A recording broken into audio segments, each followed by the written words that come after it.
But then John takes it further than that. Notice what he needs next. By loving, we're first assured of the truth. Number two, we're secondly assured of forgiveness.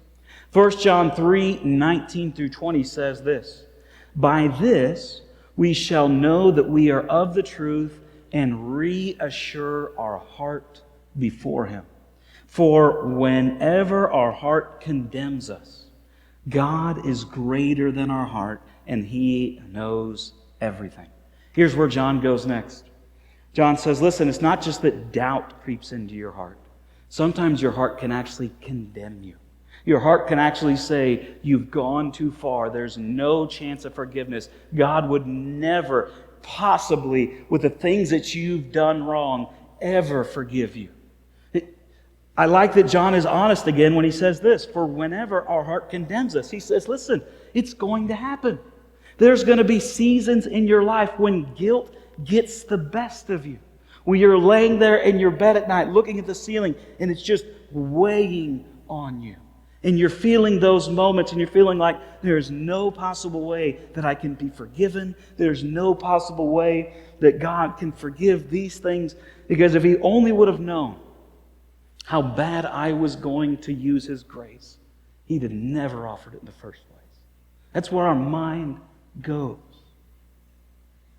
Now, here's why I like John. As John goes, oh, it's worse than that. John says God is greater than our heart, and He knows everything. Let me start with the fact that He knows everything. John says it's far worse than you can imagine, because whatever it is that your heart is condemning you of, God has seen every single other thing that your heart has not condemned you of. And what I mean by that is we're pretty good about justifying ourselves, aren't we?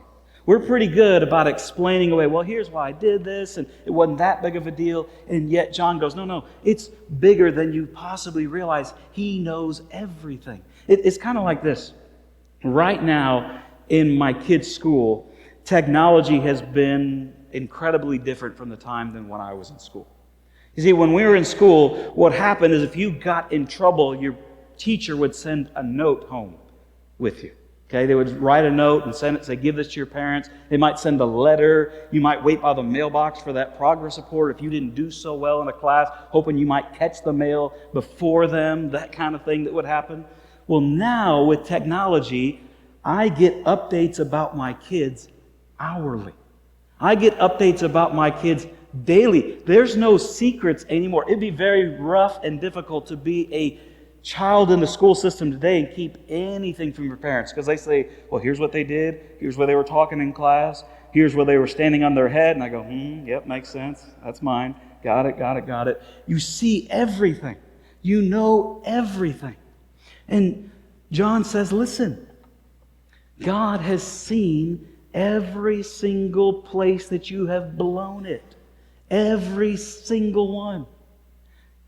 Even in your head.